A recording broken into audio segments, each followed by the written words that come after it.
All right. Rise slow,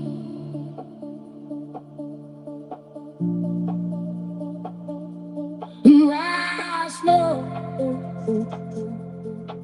Mm.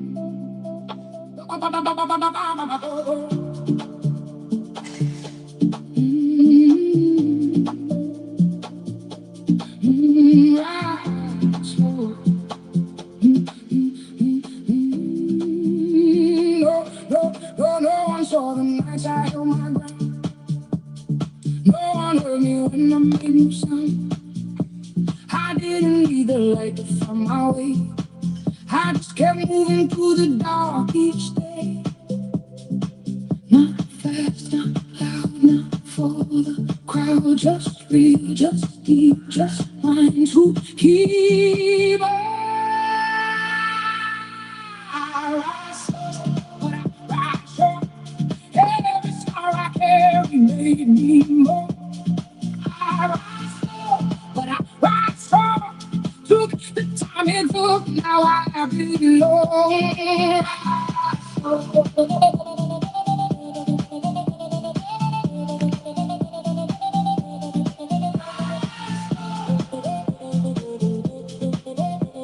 Oh, they wanted fire, I gave them roots. They wanted shortcuts, I gave them truth. I fell more times than I cared to say, but every fall showed me where to stay. Not fast, not loud, not for the crowd, just real, just deep, just mine to keep.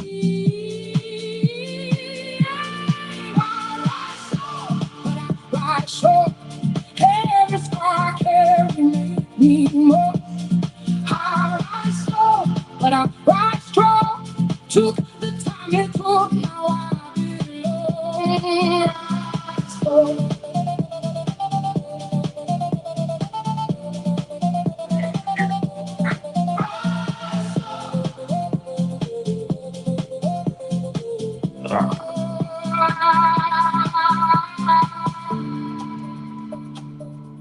The ones who rise first fall the same.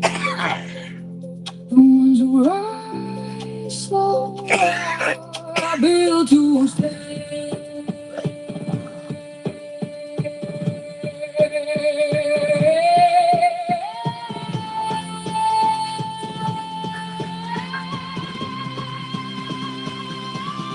I rise slow, but I rise sure. Every scar I carry make me more. I rise slow, but I rise strong. Took the time it took.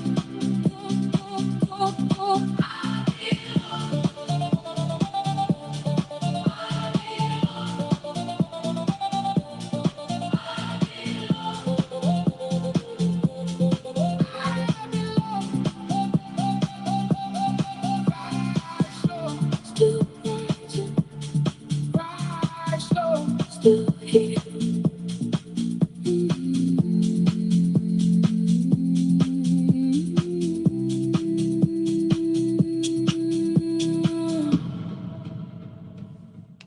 Good morning, everybody. Make dinner plans that pay for vacation. Good morning, everybody. How are you? We're going to just do a little live here for you. Make sure you're alive. We're going to give it a couple more minutes, I think, what we're going to do. Um,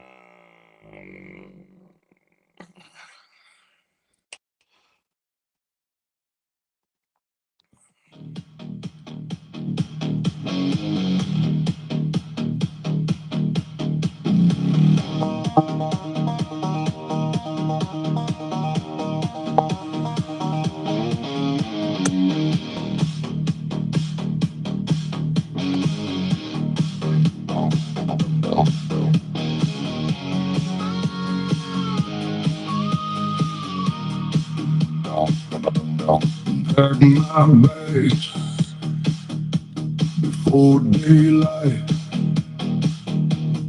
Dust on boots, engine fire. No more chains, no more lies. One long road, burning sky. Rear view ghost fade away, chasing the horizon into the dying sun. No more silence, no place left to run. Chasing the horizon, wild and free. This road tonight belongs to me.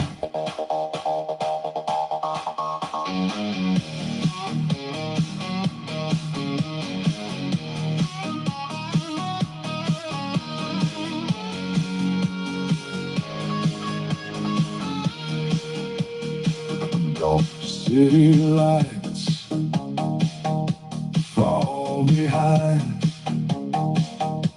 broken dreams lost in time.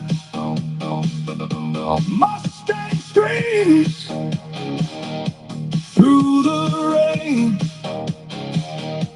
Freedom runs inside my veins.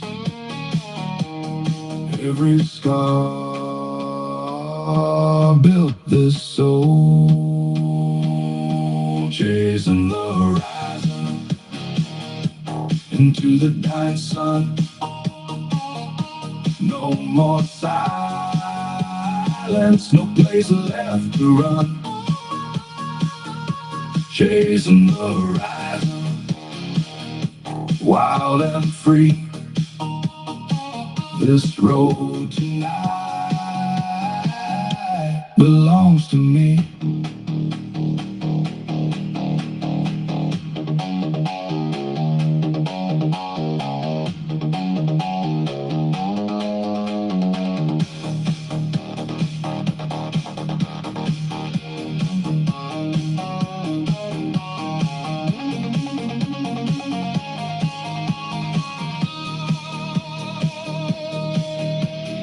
Wind screams loud through the night.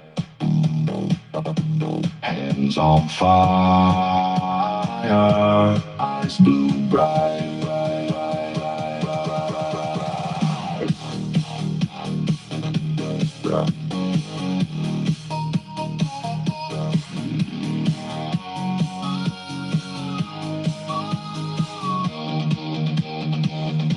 Chasing the horizon into the blood red sky.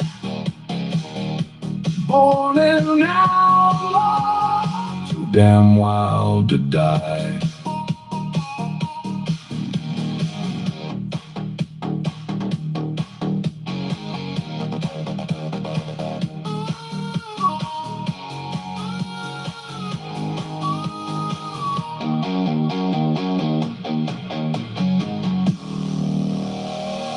Good morning, everybody. How's everybody doing today? Friday. Thank God it's fucking Friday, right? Well, I'm glad it's Friday. My truck goes into the shop today. And we'll get that all fixed up. How's everybody doing today? Welcome back to the Rudy Bruce broadcast. I have a little thing I want you to hear. We're going to do another show tonight, 6 o'clock. So stay tuned. But I came across something that I want you to hear. If I can find it here. Let me see. Here we are. Okay, stand by. has spent the last month letting the first one stand in for the second. Tonight we are going to separate them carefully, one piece at a time, and by the end you are going to understand exactly why a province holding some of the richest energy reserves on the face of the earth is on track to gain almost nothing from the one project everyone keeps calling its reward. Start with the part almost nobody argues about, because the numbers are not in dispute. Alberta sits on roughly 170 billion barrels of proven oil reserves. That is close to 10% of everything the planet has left to produce. Third or fourth largest reserve on Earth, depending on whose count you trust. Count the oil sands as a whole, not just what is economically recoverable today, and the figure climbs past 1.8 trillion barrels sitting in the ground. In 2025 alone, that resource sent roughly $131 billion worth of oil and gas out of this province, more than 70% of everything Alberta sold to the entire world. Widen the lens past energy and the number gets stranger, not smaller. Alberta's total exports, everything the province ships anywhere, equaled 28.4% of every dollar Canada exported in 2025. One province, roughly 12% of the country's population. More than a quarter of what the whole country sells abroad. Only Ontario, a province more than 3 times Alberta's size, exports more. Sit with that math for a second, because everything that follows tonight only makes sense once you have actually felt the size of it. This is not a province asking for charity. This is not a have-not province with its hand out, hoping Confederation notices it. This is one of the wealthiest energy jurisdictions that has ever existed in resource terms anywhere on the planet, at any point in human history, which is exactly why what happens next should bother you. Here is the part of this story that never makes it into a press conference, because press conferences are built to announce beginnings, not to explain what a beginning actually costs. The Trans Mountain Pipeline already running today, the one that exists right now, moving oil right now, is not a story of prosperity. It is a story of debt. $12 billion of it sitting on the books in plain language. Another $23 billion sitting somewhere else, reclassified as equity instead of debt, which is a polite way of saying the number got moved to a page where it looks less alarming without actually becoming smaller. Interest on what remains runs past $1.6 billion every single year. That is not a one-time cost. That is a bill that arrives every January on a pipeline that is already finished, already operating, already selling oil into a market that wants it. And by at least one published analysis, the revenue that pipeline generates still does not cover what it costs to build and what it costs to carry today, before the new pipeline moves a single barrel. Now take that same structure and make it bigger. The new West Coast pipeline is projected to cost somewhere between $35 and $44 billion. Taxpayers, Albertan and Canadian both, are on the hook for roughly 90% of it, on a financing structure that has still not been finalized. Nobody sat down and told you what the interest on $44 billion looks like over the life of that debt, because nobody wants to be the one who says it out loud at a ribbon cutting, so we will say it here. Debt of that size, carried the way the existing pipeline's debt is already being carried, is not the kind of thing that gets paid off in a single term of government, or 2 or 3. It is the kind of thing that gets paid off, if it ever gets paid off, over a working lifetime. Which raises an honest, uncomfortable question, and we are going to ask it plainly instead of dancing around it. On numbers like these, is this a cost burden that almost nobody alive in Alberta today will actually outlive? We cannot hand you a decimal point and prove it to the dollar, because nobody outside a handful of finance departments has modeled it that precisely, and if they have not shown their work. But look at the debt already sitting on the existing line. Look at the interest already being paid on money that has not yet earned its keep, and then double the size of the project. That is not fear. That is arithmetic, and arithmetic does not care how the announcement was worded. Every pipeline needs a justification beyond the oil itself, and this one's justification has always been climate policy. Build it, the argument goes, and pair it with carbon capture, and Alberta gets to keep producing while the emissions get buried instead of released. That was the deal. That was supposed to be the thing that made this project defensible to people who were never going to be convinced by barrels and dollars alone. Here is what that deal actually looks like once you follow the money instead of the press release. Alberta's official industrial carbon price sits at $95 a ton. But the price companies actually pay when they trade the credits that satisfy that requirement has collapsed to under $20 a ton. under 20, against a headline number nearly 5 times higher. Industry coverage is already calling this a severe crisis, one now threatening to push carbon capture investment toward outright default, not toward completion. And the real cost of capturing and storing a ton of carbon for a project on the scale of Pathways plausibly runs $200 to $250. Alberta's carbon price would need to clear $130 a ton just to make that arithmetic work on its own, without help. It does not clear that number. It is not close to that number, which means the difference between what carbon capture actually costs and what the market is willing to pay for it has to come from somewhere else. That somewhere else is you. Dave Sawyer, an economist at the Canadian Climate Institute, put words to exactly this pattern, and we are going to use his words instead of ours because they are more precise than anything we could write. Quote, "The government is essentially taking a subsidy off its books and putting it on the taxpayer." End quote. Read that again and follow the logic all the way through. Carbon pricing was supposed to make industry pay for its own emissions so that ordinary people would not have to. When the price came in too low to actually do that job, on this specific project, the shortfall did not disappear. It moved.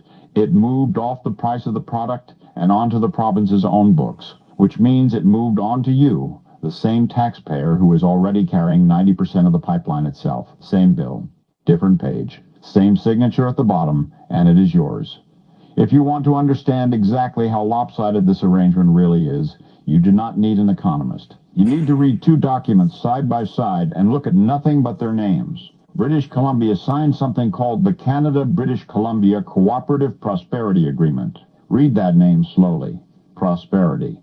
That is the word British Columbia's own government chose to put on the front page of its own agreement, and the contents match the title. Expansion of the Port of Vancouver, more than $10 billion of it, announced with fanfare, unlocking more than $100 billion in new annual trade capacity. $3 billion toward replacing the George Massey Tunnel, a real physical upgrade to British Columbia's own infrastructure. And buried inside the same document, a commitment to negotiate what the agreement itself calls a legally binding revenue framework, so that British Columbia can share meaningfully in the economic upside of a pipeline it does not even claim to want. Alberta signed something called an implementation agreement, not prosperity. Implementation, one word, and it tells you everything about how each side understood what they were walking into. British Columbia's document describes what British Columbia receives. Alberta's document describes what Alberta is required to do. It locks in the industrial carbon price we just walked through. It locks in emissions targets tied to a carbon capture project whose economics do not currently work. It is, in the most literal sense available, a list of Alberta's obligations, sitting across the table from a list of British Columbia's rewards. One province negotiated a share of the upside.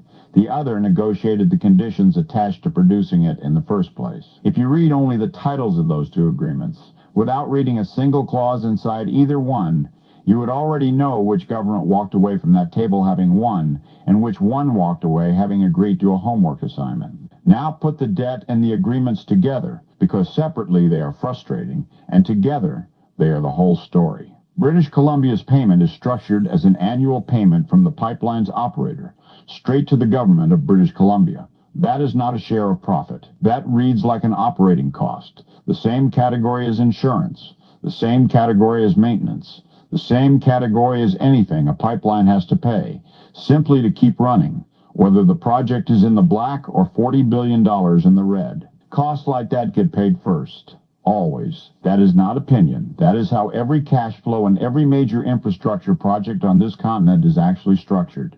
Alberta and Canada's return does not work that way. It comes through ownership, through Trans Mountain and the Alberta Petroleum Marketing Commission, and an ownership return is what is left over after every operating cost, including British Columbia's payment, and every dollar of interest on $35 to $44 billion of debt has already been covered. Equity does not get paid first. Equity gets paid last if there is anything left to pay it with. So say it plainly, because this is the sentence the last month of headlines was built to make you skip past. British Columbia gets paid as the oil starts moving. Alberta gets paid, if it ever gets paid at all, after decades of debt service on a project whose own existing sibling pipeline already is not covering its own costs today. One government negotiated its way to the front of the line. The other government agreed to stand at the back of a line that may not have an end. Here is what almost nobody in this conversation wants to say out loud, and we are going to say it anyway. British Columbia ships tens of billions of dollars worth of goods through Alberta every single year. Rail lines, highways, the exact same corridors this entire pipeline fight is being fought over. Most of what British Columbia sends east does not stop here. It moves through Alberta, into Saskatchewan, into Manitoba, into Ontario, and beyond. On infrastructure, Alberta builds. Infrastructure Alberta maintains. Infrastructure Alberta pays for every single year without ever charging British Columbia 1 cent for the privilege. British Columbia charges Alberta an ongoing payment for moving oil across a few hundred kilometers of its territory. Alberta could charge British Columbia the same way, on a larger volume of goods across a longer stretch of territory, for more years than it will take to pay down the pipeline's debt. So to the math, not the messaging. A modest toll on even a fraction of that trade, collected starting this year, is worth more to this province than whatever eventually trickles out of a pipeline once. $35 to $44 billion in debt and interest are finally paid down, if they ever are. We would make more. And we would not have to wait a generation to see it. This is not a bet on the future. This is revenue Alberta could start collecting now. We are not going to pretend that is a clean legal certainty, because it is not.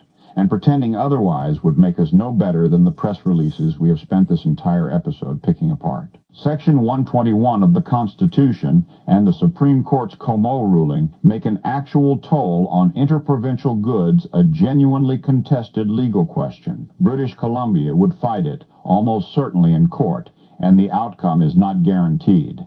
But here is what matters more than the outcome. A threat does not need to survive a courtroom to change what happens at the table. And right now, Alberta is the only government in this entire arrangement that has not even tried using the leverage sitting directly in front of it. Before we get to the big picture, we'd like to take a moment to thank one of the local businesses that helps keep this microphone on.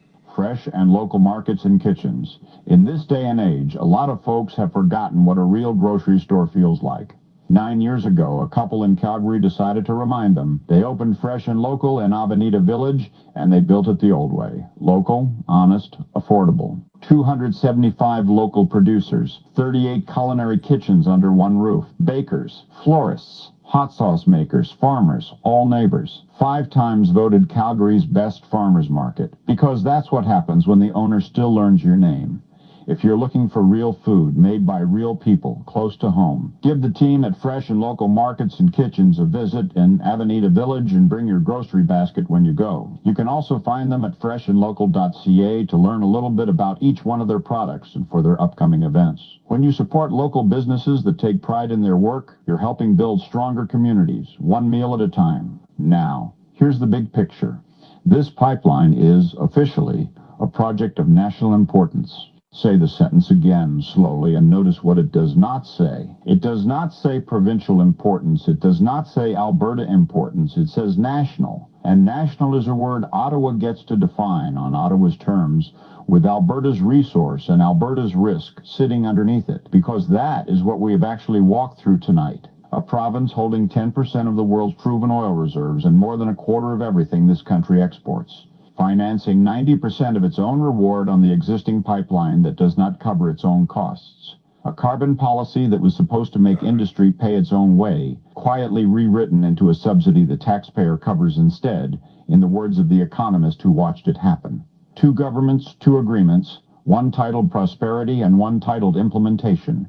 And you do not need us to tell you which government wrote which word for itself.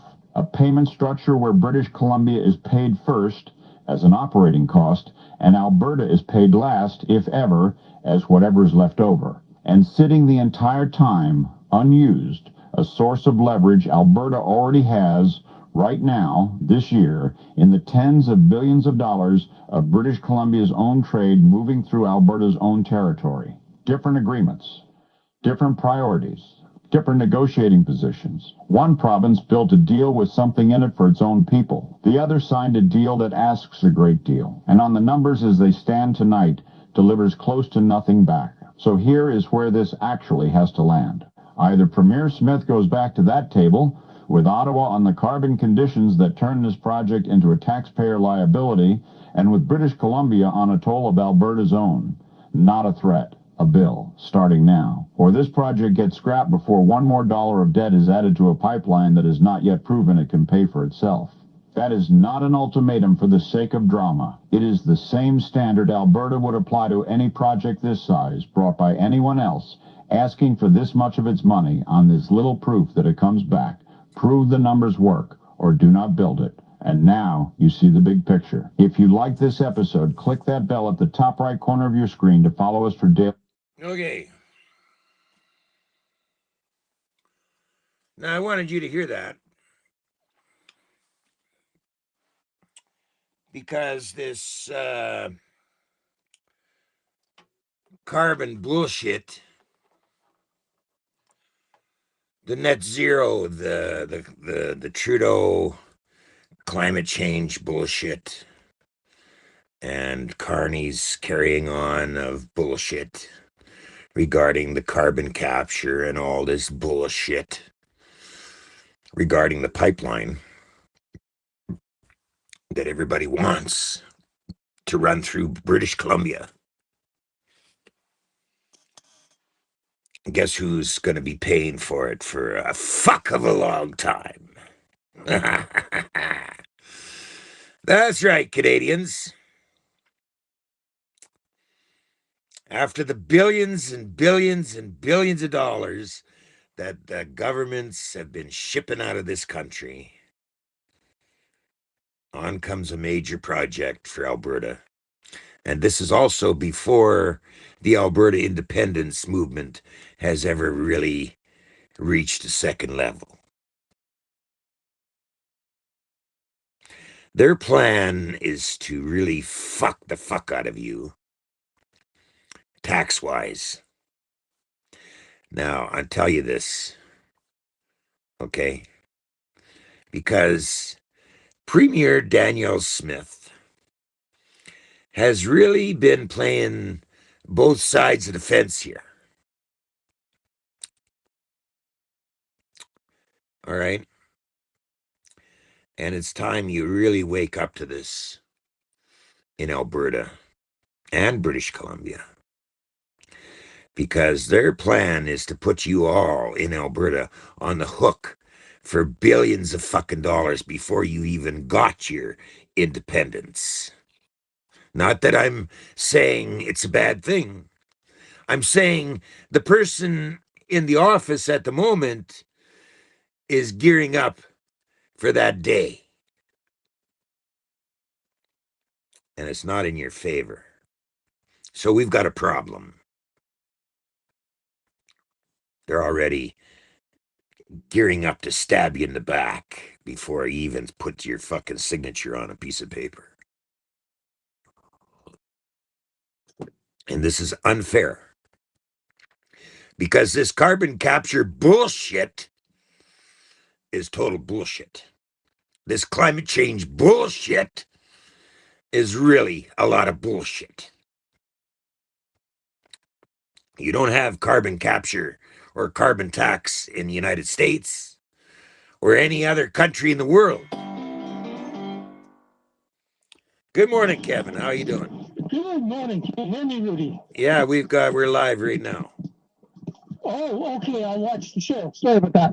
Oh, that's okay. It was a surprise. Okay, bye. Okay. Okay, bye. Anyway, that's Kevin. Anyway, the person at the helm is really playing a double sword here. And they're really not telling you the whole picture. Okay? But they're promising you this big pipeline bullshit with an enormous cost to you, the taxpayer. Okay? On top of all the billions of dollars, like I just said, has left this country. And we are now in a recession. All right? In Canada. We have homelessness that's going to skyrocket. Yet. Not to mention how many people are going to a food bank. Over 2 million people already going to a food bank in Canada. Not to mention, we have these immigrants, these student immigrants, that are just screaming to the top of their lungs, oh, no, no, we need to stay, and, we need our rights and all this shit. And then, with Bill C9, the hate speech bullshit, Edmonton city cops have come out and said, snitch on your neighbors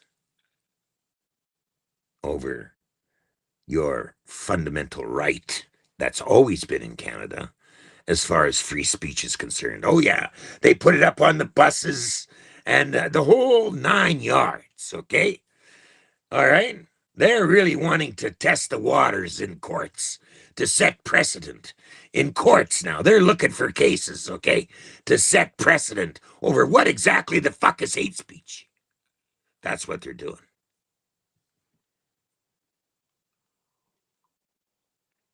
And if you really want to get down to it, I'm going to tell you a story that happened to me. When I was trucking,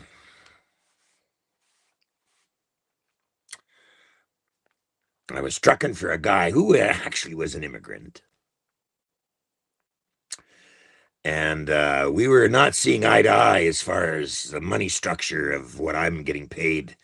So when I picked up this load, we were already in argument with the pay and stuff like this. This guy was a snake, this fucking clown. Anyway, I told him there was ultimatums.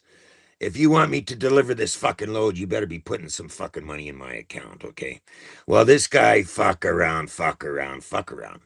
So by the time I had picked up this load and I was past Edmonton and I was headed towards Jasper,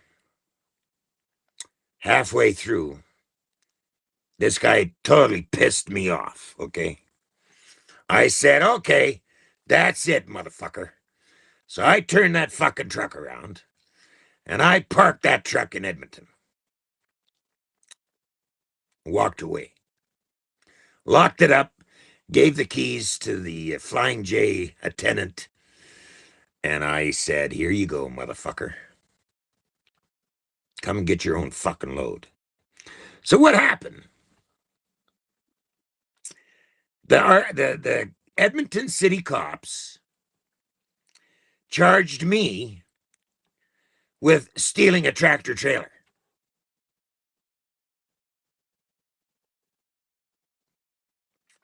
So then they were going to put me through the ringer of the courts because I quit a job. And I parked that truck. Locked it up. Here you go, motherfucker. You take your own fucking load, okay? So they charged me with stealing that tractor trailer. Then I went to legal aid and hired a so-called lawyer. In labor standards, I have every right to quit a job, according to labor standards in Canada. And so I'm telling this fucking lawyer that I get addressed to my case. You get this in front of a fucking judge, and I didn't steal this fucking tractor trailer. I simply walked away. There's no criminal intent here, okay? For there to be a criminal action, there has to be a criminal intent. There was no criminal intent here. But this lawyer wanted to play second fiddle to me and run me through the whole fucking rigmarole, okay, of pleading my case, getting a court date, and all this bullshit. And I simply said, look, you get this in front of a fucking judge and explain to the fucking judge what the fuck is going on here, or you can kiss my fucking royal ass. And that's what happened. She refused to get it in front of a judge. So I said, you're fucking done. I phoned legal aid, told them the fucking story. And then I walked away from the whole fucking thing. A year later, I checked up on that fucking charge. And what they did was they stayed it. Not that I was not guilty. They stayed the charge. This is how fucking fuck around they give us in Canada as far as charges and shit. Oh no, you're not innocent. You will just stay the charge, right? What fucking bullshit. I never got paid from that fucking trip. I didn't see a fucking dime.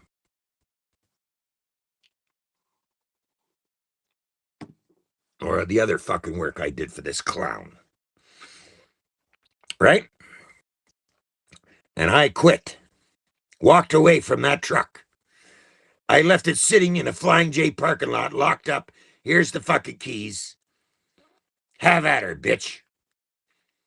And then they turn on me as a criminal walking away from a fucking truck. Then they put a stay on it.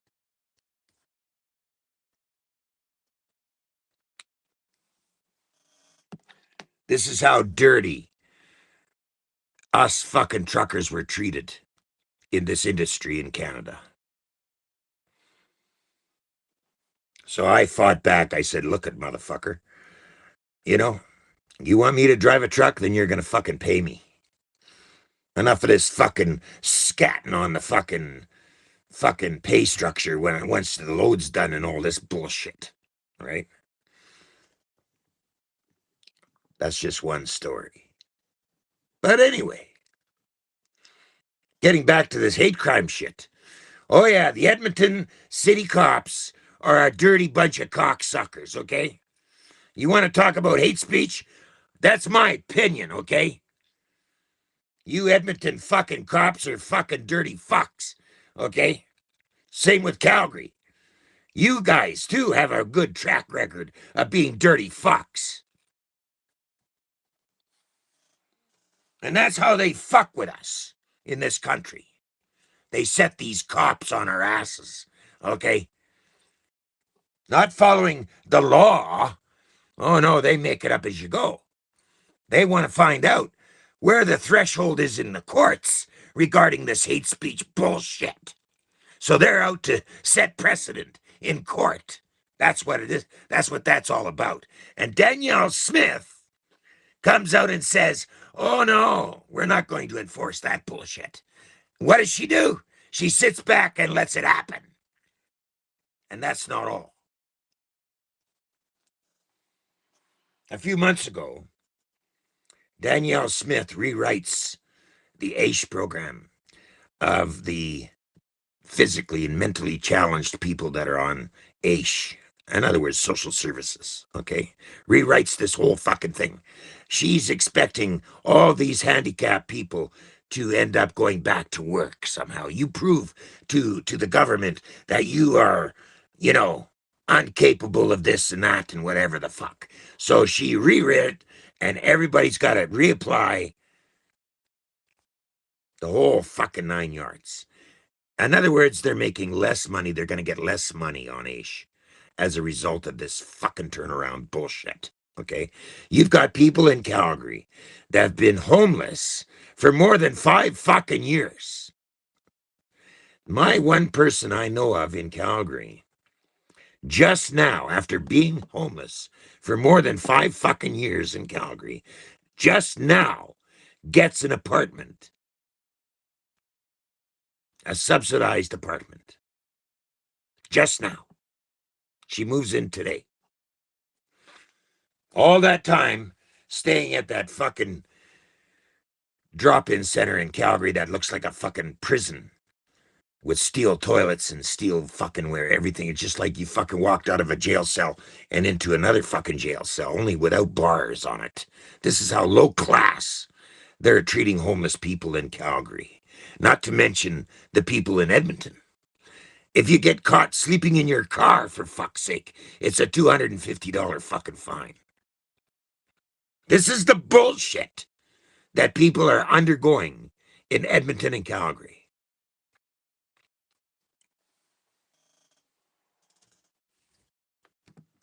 And we're leaving it up to Danielle Smith to call a referendum of independence for Alberta.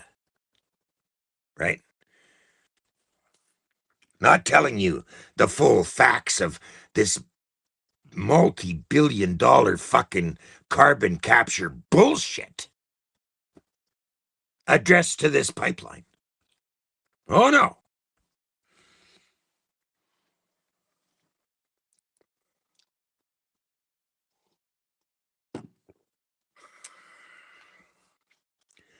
There's a problem in Canada, and that is a corrupt fucking government, both provincial and federal.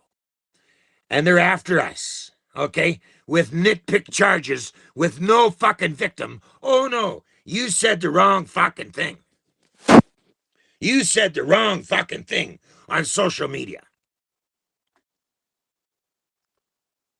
Oh, and it was hate speech. I'll tell you what you can do with your fucking hate speech law, okay?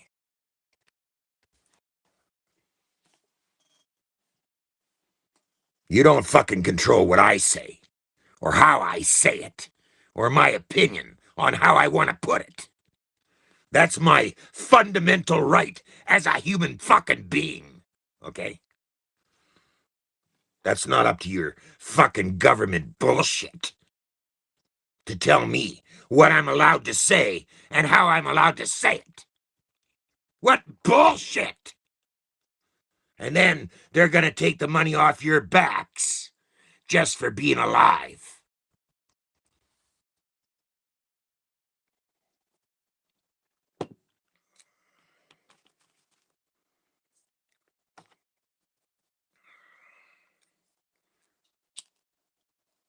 You don't piss down my back and tell me it's raining, for fuck's sake.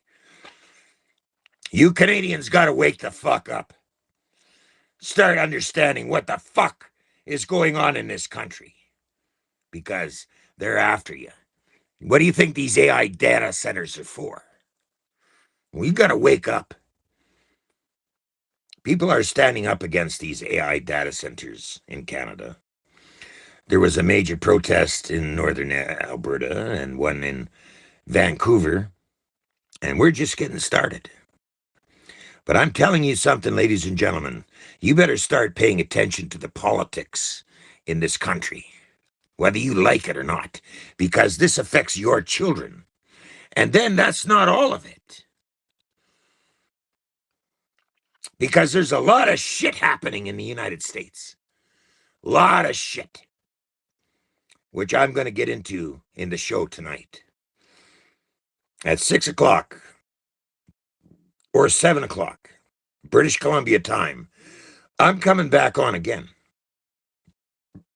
And I've got lots more to fucking open up to you with because it involves them stealing your children.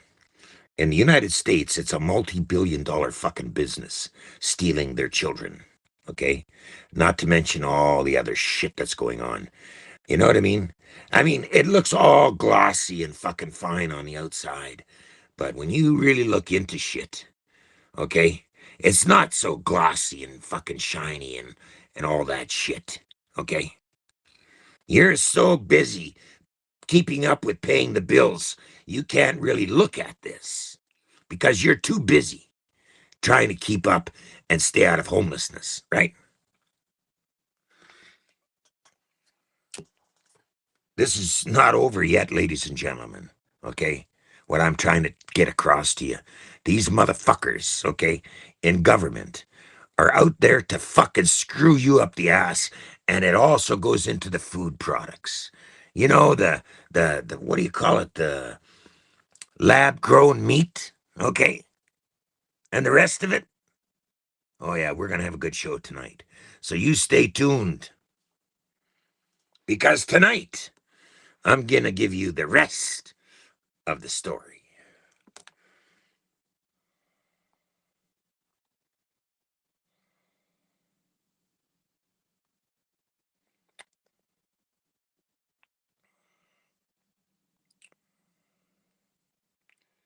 Where are we?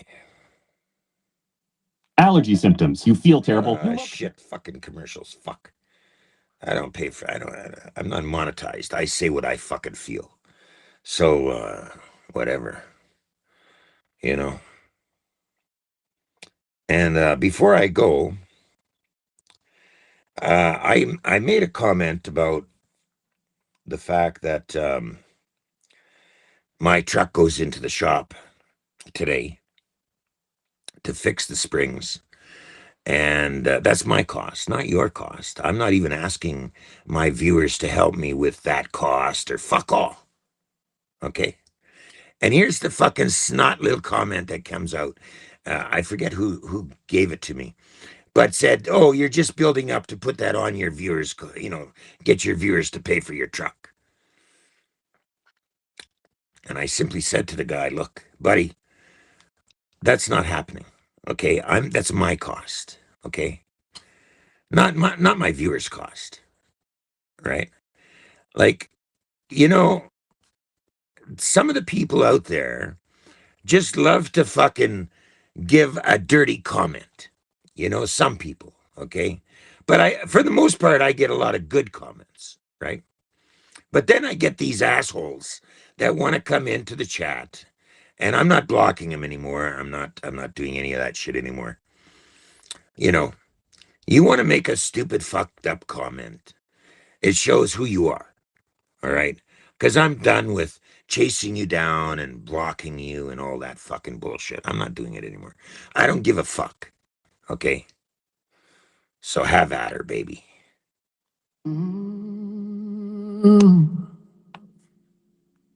Been beat down, but I don't stay low. Got mud on my jeans, still ready to go. Every scar's a story that I survived. I've been through hell, but I'm still alive. They say slow down, boy, don't go too fast. But I ain't never been one to live in the past. I keep moving forward, never looking back, with a worn out hat and a six-string strap.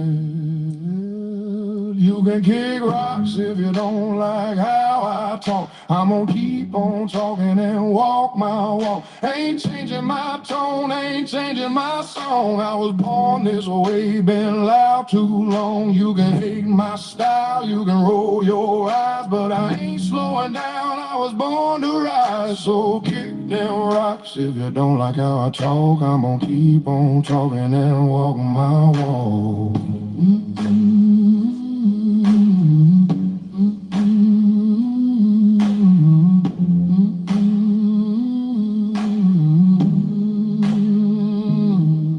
I've lost some friends, made a few new foes, but that's just life, that's how it goes. I ain't bending over just to please a crowd. If I fall down, I'll fall down proud. I talk my truth, I live my way. Ain't nobody gonna take my say. This road's been rough, but I learned to trade. It's sweat, soul, and dues I paid. You can kick rocks if you don't like how I talk. I'm gonna keep on talking and walk my walk. Ain't changing my tone, ain't changing my song. I was born this way, been loud too long. You can hate my style, you can roll your eyes, but I ain't slowing down. I was born to rise, so kick them rocks if you don't like how I talk. I'm gonna keep on talking and walk my walk. Let the haters talk, let the rumors fly. I ain't got time to wonder why. The good Lord knows the man I am, and I'll die standing tall with a mic in my hand. You can kick rocks if you don't like how I talk. I'm gonna keep on talking and walk my walk. Ain't selling my soul for a seat at your table. I'm rough, I'm raw, I'm wild, I'm able. You can hate my fire, but you can't kill my spark. I'm a midnight flame burning through the dark. So kick them rocks if you don't like how I talk. I'm gonna keep on talking and walk my walk. You can kick rocks. You can kick rocks. You can kick rocks. I'm gonna keep on talking and walk my walk.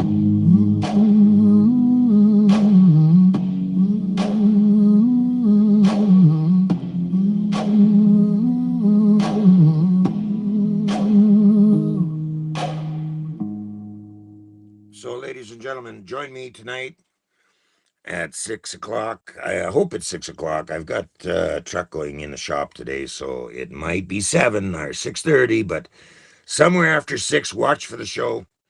I'm going to come back and we're going to really get into something. So I hope to see you then. And welcome back to the Rudy Bruce broadcast. Thank you for joining me. And get this out there. Share, share, share.